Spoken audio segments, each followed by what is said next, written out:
like, so many questions, so many answers. You don't know what to do.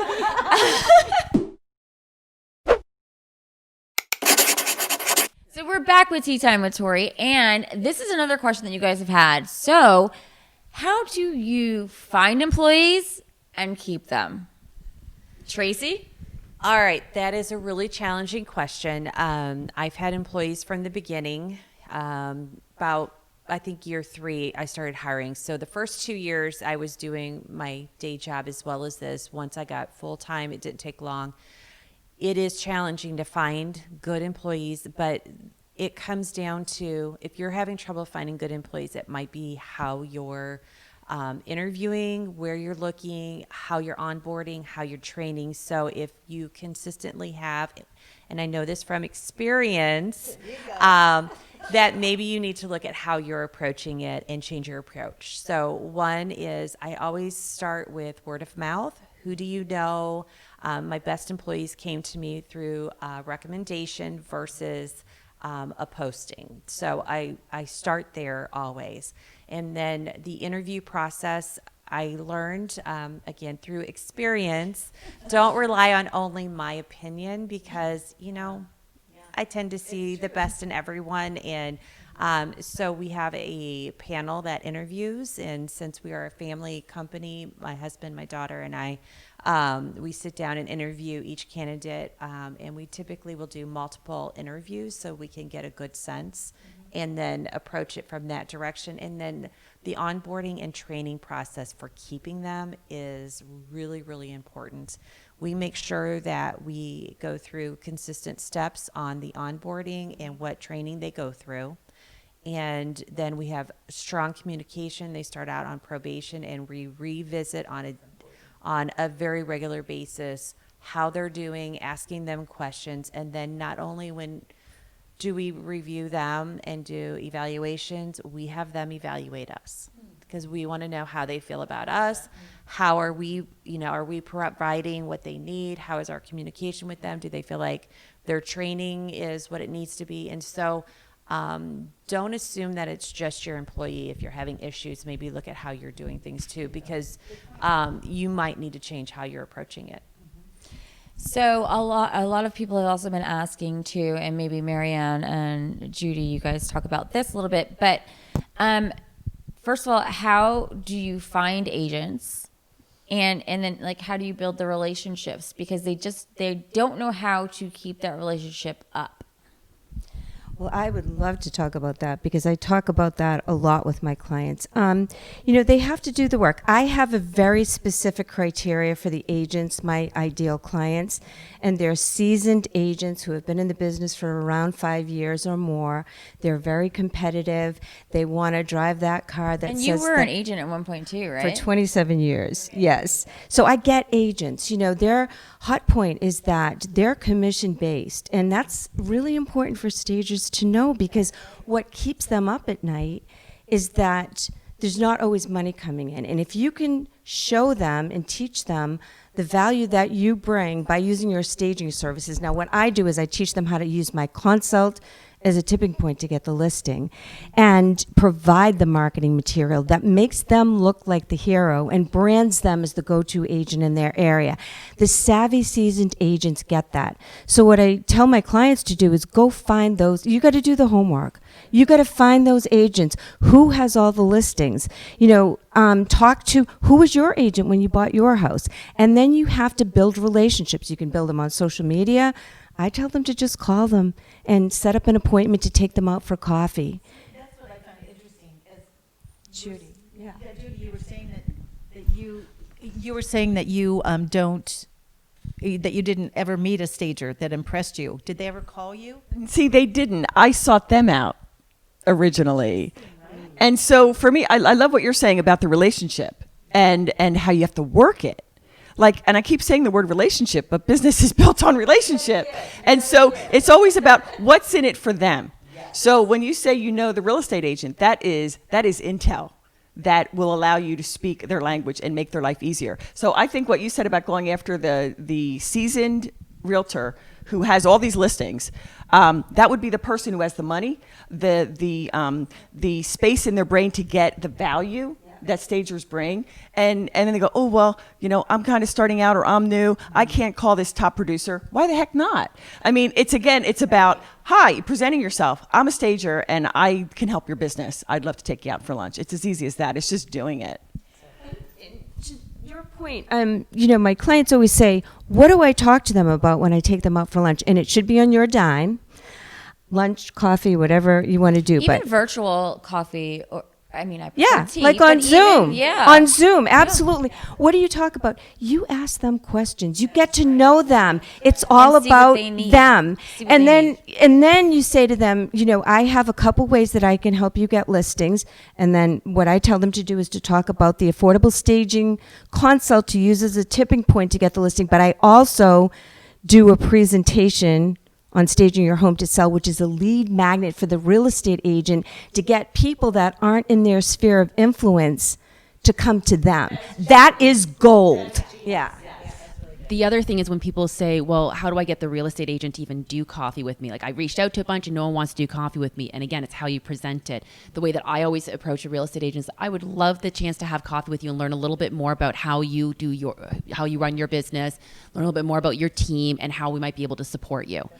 And when you phrase it as, I want to help you, as opposed to I want you to hire me. Yeah, exactly. It's not about me, it's about them. Can I ask a question of Judy? Do you mind? One thing that a lot of my clients worry about, I'm sure that you guys experience it, is that they're intimidated by the real estate agent. Can you speak to that? Okay, so you're saying that the stager doesn't feel like at the same level as the value. Okay, they wouldn't see then that's an issue they have to deal with in their own head. Right? Because you can sit in front of the President of the United States. You could sit in front of anybody. It's about what story you're telling yourself in your own mind. So if you think you're able to be there and bring something to the table, then you can project that and convince, or not convince, I don't mean that in a bad way, but to be able to project that I can help you. And I really can, whether I'm in the business a year or 10 years. Because I know some people in business for 10 years that they're barely scraping by and I wouldn't want to hire them. But at the same time, I know people who are new in the business, and across all industries, but including real estate and staging, that they may be new, but they're hungry and they learn and they're really good. So, yes. Yeah. I've got a stager right now. She's a newbie, but when I don't do the vacant end, so I bring her in for staging enhancements. She brings the furniture in, and we both bring in accessories for the houses. And the thing is that she is fantastic. Her confidence is incredible, and she shared the cutest story with me. She did the hero pose before she met with me. She said, I was so nervous. She goes, so I went into the hall and I did my Wonder Woman power pose so that I could talk to you. And I just laughed. I mean, she's fantastic. She's confident all the way. We have a few minutes left, guys. And so another question here, too, is about pricing. And so, first of all, discounting, coupons, any of that, do we do that? I do. No, So we could have, just for real estate agents.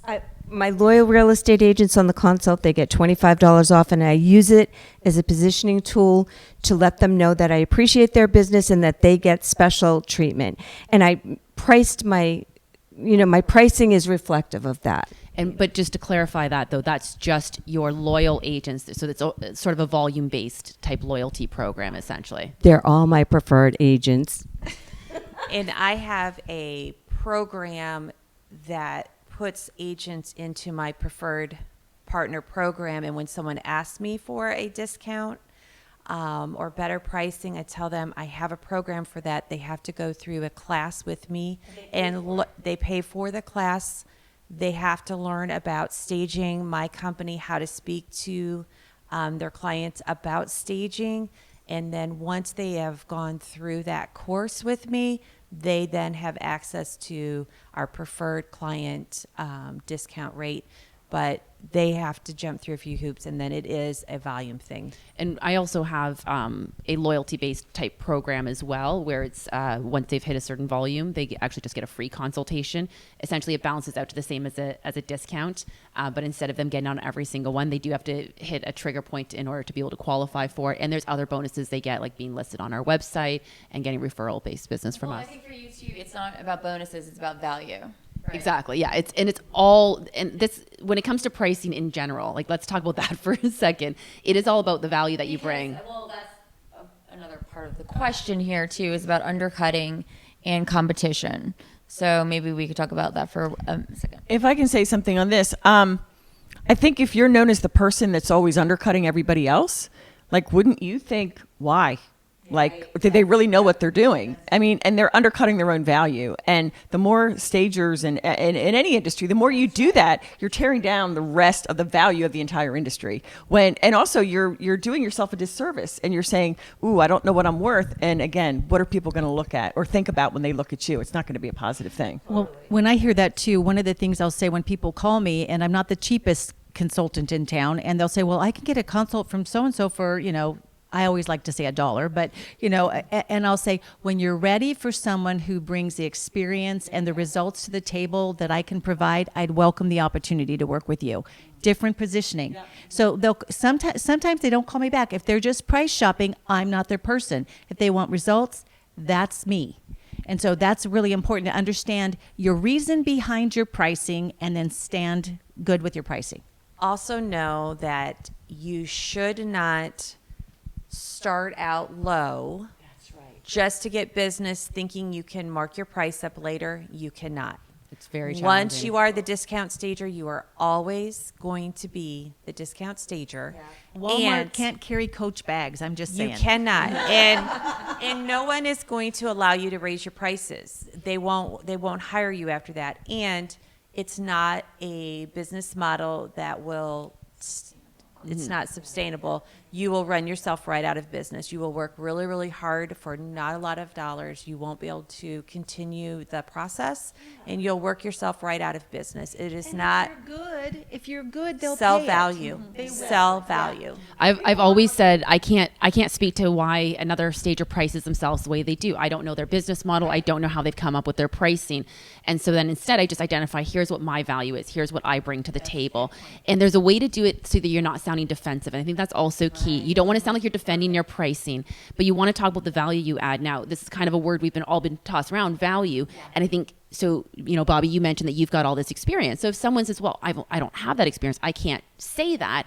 There's so many things that add value that you don't even realize are a part of your value. Did you receive core training, core certification training? Do you continue to get yourself trained? Do you have other designations that you've earned? What about, are you insured? Are you a registered business? Are you a member of the Real Estate Staging Association? What kind of service are you providing? So it's the type of business you have, right down to the last, are you a written report versus a walk and talk consultation? And for the record, I'm a written report, but whichever side of that fence you're on, you can sell it. Yeah, like you can sell it on as, if you're a walk and talk. I'm not a walk and talk, but I could sell you on a walk and talk and tell you that that's more valuable than a written consultation, because it's all about how you position it. Yeah. And I got to say something. I know walk and talk is an industry standard. I don't do walk and talks. I do a comprehensive marketing determination on their house. I don't do a walk and talk. To me, walk and talk says, that's my girlfriend coming over to do a walk and talk. And I know it's industry standard, but I'm all about words. And so when people, say, okay, I'm going to do a walk and talk, I can get a walk and talk from so-and-so comprehensive marketing plan. That's what I provide. Walk and talk can level up. Walk and talk can be inside our industry, stager to stager, good point. as lingo to Right. describe it, but to the client, it should never be used. Agreed. No, I was just going to say what you had said earlier, Bobby, about, when you're ready. People sometimes want what they can't have. Mm-hmm. And so it's amazing. That's why I love that you're a wordsmith, because those words matter, because it sets up a picture in their mind of, ooh, I don't want this other one. I want this one. And the thing is, you have to be confident enough to be able to say no to that job. Absolutely. Exactly like Walk what Bob away. was saying. Like you have to. It is scary, but if they're telling you, well, this stager down the road can do it for this price, well, then go. Why are they talking to you still? If they wanted to. For the level of service and experience I bring to the table, I would welcome the opportunity to work with you. Exactly. I would love to work with you. But if you're wanting to go with this other stager because they're priced lower, that's your prerogative too. But I I know what I bring to the table. You know, you can't speak to, you never trash talk another stage. No. You can't speak to what they bring. Just focus on who you are and what you do. And what I recommend, and I cannot stress this enough, write it down. Write down, take a moment, write down everything that makes you as amazing as you are. Even if you think it's insignificant, write it down. And what that helps is when someone calls, you can rattle these things off. And that's mindset too, That's because it mindset. prepares you to become that person who is confident. And you can even do it with a persona kind of thing. I mean, in acting school, we learned how to take on different personas, and it's all parts of your character. You have that confidence in you. You've exuded it before in other situations, but to your point, writing it down helps reinforce that. And people need to, especially women, need to constantly reinforce their value, because they want to give. And it's about really owning your value. Let's talk about business here for a second, and maybe Bobby, let's talk about law for a second. So back to Judy, business agreements. Okay. Having a service agreement, having this in place, what is the value of that? Oh my goodness. I could talk for the next 3 hours about this. All right. This is an area, ladies, that you cannot skimp on, because it's just there's too much at risk. So if you are trying to Google your way to find an agreement, you're going to get in trouble. So that's where I think RISA comes in, and other professional organizations that can help you to maybe have templates that work, that have been found to work, and or have resources. But the best money you can spend is, and the best relationship, one of the best relationships is with an attorney, a business attorney who understands the value of and the importance of these little clauses in the agreements that can save your butt, and just allow you to keep going. I mean, and along the lines of law, you've got to be an LLC or a corporation. You cannot just be yourself, because you open yourself up to so much liability. And so you really need to sit down with an attorney. If you're in business for years and you haven't done that, you better run and do it this week, because it's that important to protect yourself. And now let's talk about insurance, because people are like, do we need insurance as a home stager? And if so, what type of insurance? So I'm going to pass it to Bobby. Okay. First of all, you need good insurance. I'm just saying. Okay, so you need As opposed to bad. Yeah. It's true. So liability insurance is very important. And, you know, here in the industry, we recommend like a minimum of $2 million to $4 million as far as stagers go. Like realtors, you guys have errors and omissions and all kinds of different things, right? So you want to have that. You want to have the insurance in place that is going to cover your inventory. And that's going to cover those items that you have within your business, your computer, your desk, all those kinds of things, they need to be covered. The question from the stager was, when I said, you need insurance, they said, even if I'm part-time? Oh my gosh. Part-time. Okay, true story. When I was first starting, and I used to work in the insurance industry, so I knew better. But you know what I did? I went into this house. These people were amateur art collectors. So there was all this art through the house, weird things like the picture above the fireplace was a very traditional, you know, woman in one of those little bonnet hats from back in the day, but it was made out of candy wrappers. Okay, so very unusual pieces all through the house. So I kept asking the stories. They're telling me, well, there's these two little tiny pictures. And I was standing there and there was a niche and I was like, oh, I like these, you know, and I said, okay, well, let's hang them like this. And so the funny thing was, I go, oh, so tell me the story on that one. She goes, oh, that's a Picasso. Whoa. And I looked at her and she says, my family knew him and he would create these sketches for each of us kids as we were born. And so I was like, oh my God. And I was thinking, you know, this could be $1,000, $10,000. This could be my house. Yeah. So the next day I went out, and at the time, I mean, I've been in business 16 years. I couldn't find the appropriate insurance. I had to like piecemeal it together. But now, like through RISA, you can get specific. So it's like, you never know.